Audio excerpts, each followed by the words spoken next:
The courtroom in downtown New York was packed.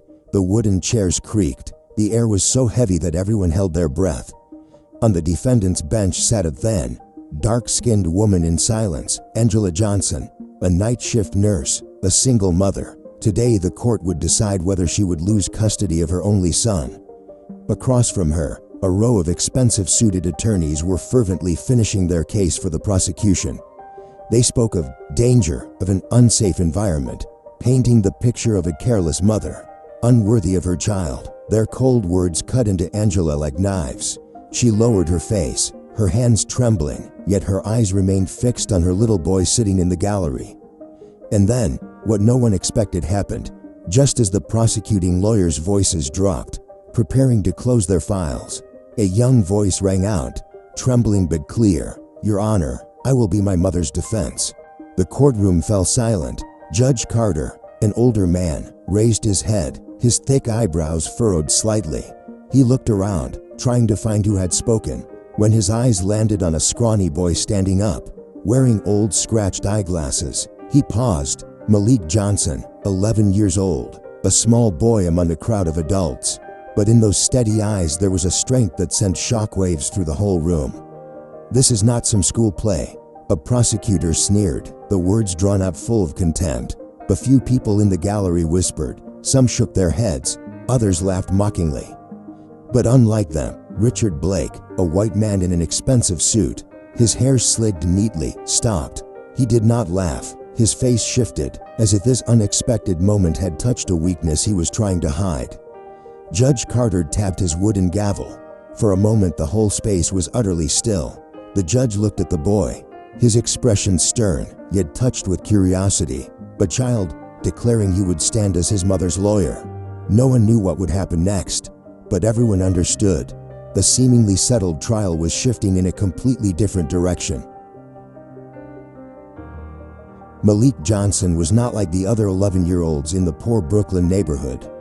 While his friends often gathered on the basketball court, he spent hours in the community library.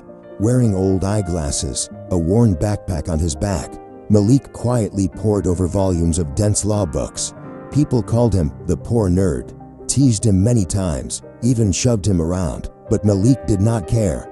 He knew he had just one precious asset, his intellect. His mother, Angela Johnson, was a night shift nurse at a city hospital. Every day she came home exhausted at dawn, yet she still tried to make breakfast for her son. Their apartment was small, the walls damp, the wooden floorboards creaking, but to Malik it was his whole world. Angela had been carrying the burden alone since his father walked away. It was precisely that poverty that Richard Blake used. Blake, a real estate tycoon, white, wealthy, used to living on the highest floors of Manhattan. He wanted to take over the poor neighborhood where Malik and his mother lived.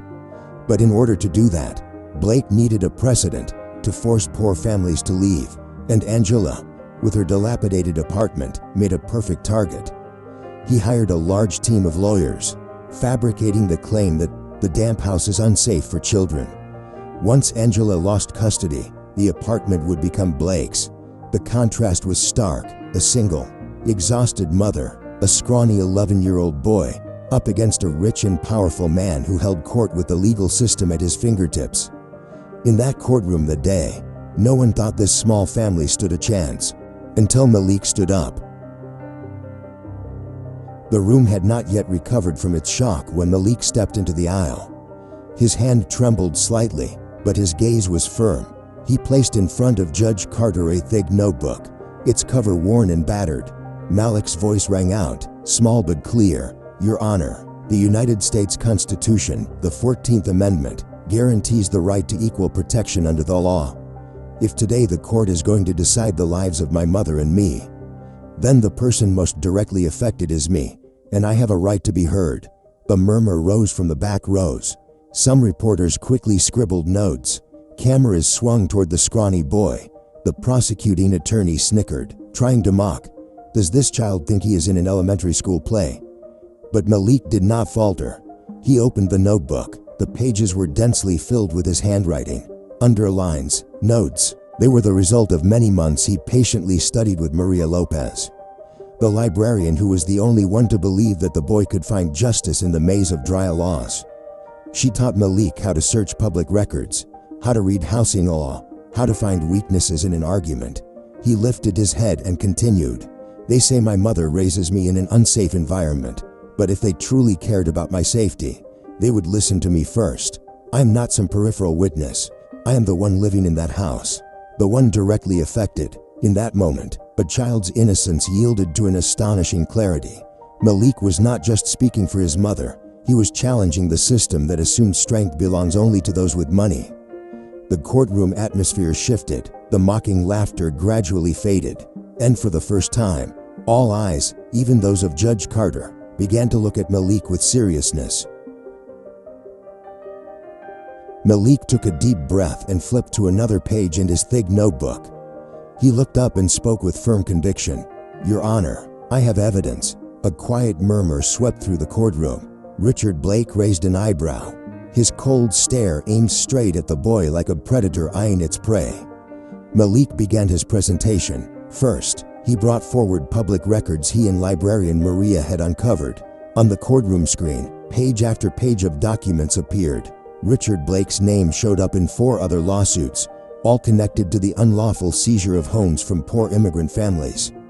The cases were still pending, but the pattern was identical: pressure the families to leave, seize the apartments, and resell them for many times the price. The gallery started to stir. A few people in the bag nodded quietly, as if they had heard rumors of this before, but never seen it so clearly proven. But Malik did not stop there. He opened another folder and stated clearly, "Mr. Blake's company currently owes millions of dollars due to failed real estate deals. His motive is not child safety, it is a desperate attempt to cover financial losses by acquiring more assets." Richard's face began to flush red. He shifted uncomfortably in his seat, clenching his fists, but he could not stop the flood of data now projected for all to see. Malik paused briefly, then lowered his voice, every word sharp as a blade. "And there is a deeper motive." He spoke about the $2 million trust fund left to him by his late grandmother. A fund that could only be accessed if he lived with his mother in a stable environment. If Angela lost custody, the entire amount would fall under the control of a legal guardian. And conveniently, Richard Blake, through his banking connections, had known about this for some time. The tension in the room was like a wire stretched to its limit. Cameras clicked. Some in the audience widened their eyes in disbelief. Malik did not let the moment fade. He pulled a small USB drive from his backpack. "And finally, I have direct evidence." He handed it to Judge Carter.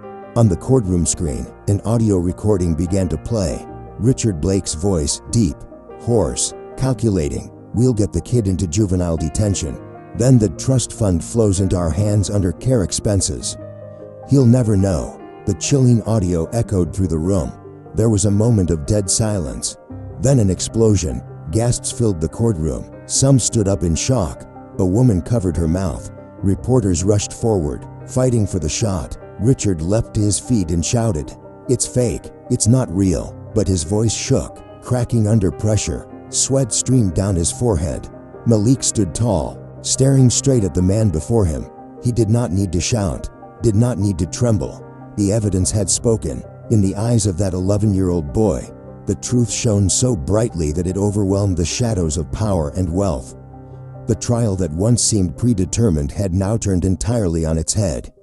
And for the first time, Richard Blake was visibly terrified. The courtroom fell silent after Richard's desperate outburst. Every eye now turned to Judge Carter. He sat still, deep in thought, his fingers tapping lightly on the wooden gavel. Then, he signaled for the court staff to stop the recording. The tension was so thick, even Richard's labored breathing could be heard from the defendant's bench. Judge Carter finally spoke, slowly and clearly. After reviewing all the evidence presented by young Malik Johnson, including public records, financial documents, and an audio recording, this court hereby dismisses all charges against Angela Johnson. Furthermore, the court orders a criminal investigation into Mr. Richard Blake for fraud and attempted asset seizure. The gavel struck down, bang, like the final blow ending a play that had gone on far too long. Angela buried her face in her hands, Tears spilling freely, she turned and embraced her son, shaking in disbelief. Malik held her tightly, his arms small but strong, and whispered, "Mom, we won." Police officers stepped forward. Richard screamed, struggling, "You cannot do this to me. I have money, I have power." But the cold handcuffs snapped around his wrists. The arrogance that once surrounded him collapsed into shame before the flash of cameras. In that moment, Malik stepped forward, facing Richard. His voice was not loud, but it rang through the courtroom. "You have money and lawyers. I only had my mother and the truth. But today, the truth won." Applause erupted. Reporters captured the moment. A scrawny boy with worn glasses standing tall before the man who once ruled an empire. That day, justice did not come from power. It came from the trembling but unwavering voice of a child.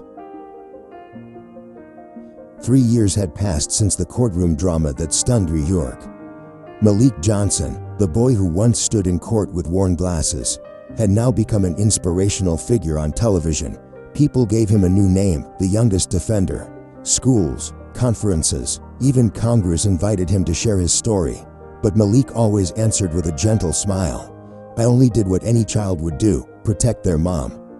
Angela Johnson, once the quiet woman beneath the courtroom spotlight, now lived a different life.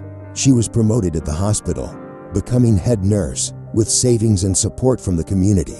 She established a scholarship called the Angela Johnson Fund to help children of struggling nurses continue their education.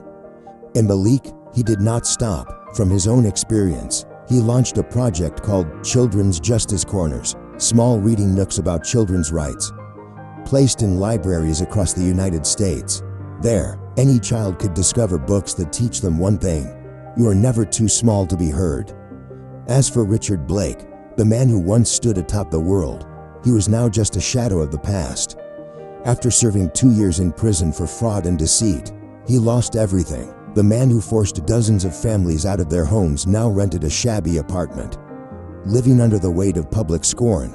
In an interview, Malik stood before the camera and spoke slowly, each word etched into the hearts of those watching.